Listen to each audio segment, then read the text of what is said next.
Diablo 4 fans are devastated and left questioning what is happening behind the scenes. We also gotta talk about how the game might be lying to you. We'll briefly touch on some dev tweets as well as that 13-page patch note, as well as some really cool tools for both unique farming, dungeon farming, as well as affixes and even armor calculation. We got a lot to talk about. What's up, Sorcerer? Back in the video, we're checking out all things Diablo 4. Okay, so first up, let's just jump into that 13-page patch note thing because a lot of stuff and a lot of confusion happening around there. There's a lot of stuff for downtime and maintenance. But I think even for myself included, as well as many other streamers, even other YouTubers, as well as people that have just been keeping up with the game, as well as the developer tweets, we all kind of thought that there was going to be a patch today, a 13-page patch, or this big patch that they keep portraying that is very, very soon. However, we did have an updated tweet here from Adam Fletcher, where a Twitter user by the name of Justin Arrowwood asked, "The community feeling left in the dark, any updates on today's patch notes or even patch?" Adam Fletcher responded, "There wasn't a patch today," which I'll be honest is very surprising, especially from all the comments that I'm seeing. Definitely thought there was going to be a patch today, or at least some type of update. They kept pushing that it was very, very soon. There was a bunch of live maintenance over the last 2 days, and they even talked about how there was going to be maintenance, but there wouldn't be any downtime for it.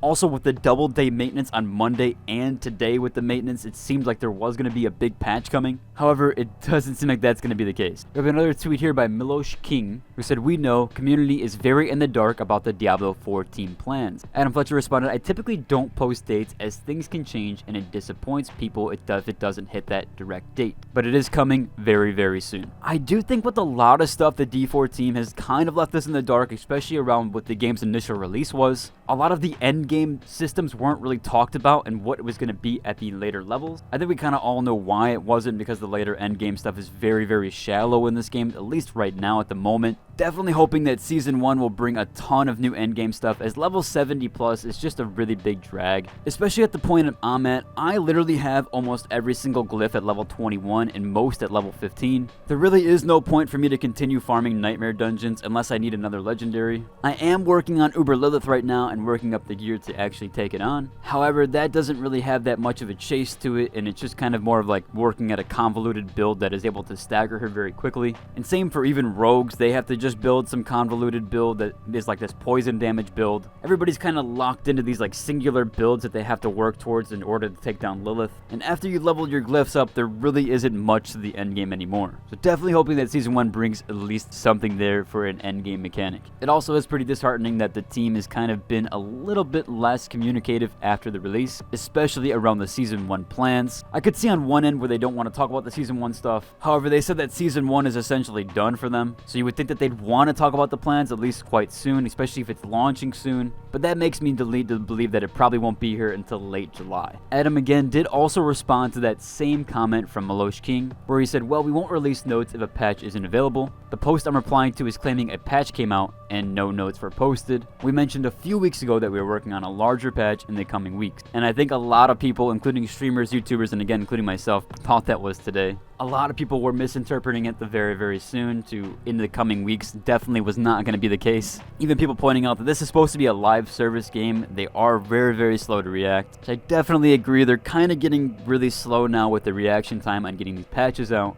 I seriously do hope that Season 1 brings a lot of content. Now onto Diablo 4 might be lying to you with the statistics and kind of calculations. We have the temerity piece here that actually gives you a barrier based on how much you overheal for. However, it does seem like the barrier is only calculated on your base health and not your max health that you've gotten from Paragon points or gear. And a lot of this stuff doesn't tell you that it's based on the base health or base amount. It would be nice if they updated the tooltips in the advanced tooltips section to at least showcase of what it's kind of calculating off of, or that it does it off your base health, as I think there was a lot of confusion for that. I know I was a little bit confused on the cooldown reductions, as I didn't realize that cooldown reduction was based on the base stat of the cooldown. I would have thought that it would have DR'd or diminished returned. However, it seemingly doesn't and is entirely based on your base cooldown statistics or your base cooldown stat. So yeah, definitely a lot of systems that I wish they would have a little bit more advanced tooltips for, or at least display and explain them, as some of the systems can be confusing if you aren't doing rigorous testing with each piece. We also have a Nightmare Dungeon layout cheat sheet here that I'll display for you. I'll put a link down below if you want to see it and kind of have it for yourself and save the image. It does seem really nice to have, especially for a lot of these Nightmare Dungeons, and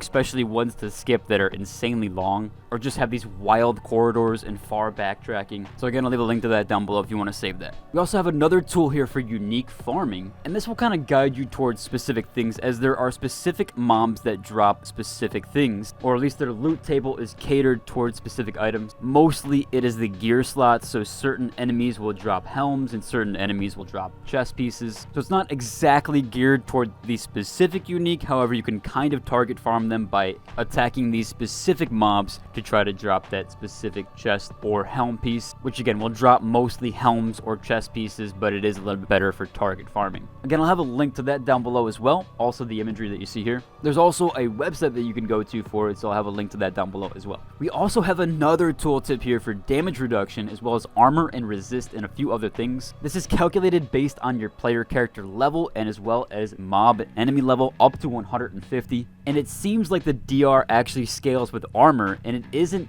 actually a DR or diminishing return, it's actually an increasing return with armor. So the damage reduction gear is actually incredibly strong, especially paired with high armor count, which just makes that armor legendary even more strong, or even basically more of a necessity to use. And there's a ton of information here on all different chartings as well as different calculations. A lot of work has gone into this post so far, and this guy is updating it constantly, so I'll leave a link down below to the actual post. It's definitely worth to check out, especially if you are trying to push those higher tier nightmares. Now, Kripparrian also did do a gear affix chart, so you have a ton of cool affixes here that you can see for each thing. And this has every class displayed with each gear piece and what they can roll for. There's an insane amount of useful information here that I'll leave a link down below to. And this is also on the Mobilytics website, so I'll leave a link down below to that as well. They were previously a sponsor of this channel, and I do seriously really appreciate them supporting such a small creator. So please do check them out, and I probably will submit my build there sometime soon. Now, I've been seeing a ton of people post about the raiment chest piece on both the Sorcerer subreddit as well as the regular Diablo subreddit. I actually have a build that doesn't require the raiment chest piece at all. You could still insanely fast power farm without it, especially if you take those boots that allow you to dodge every time you do an attack. You can essentially just bunny hop while using Blizzard all the way through,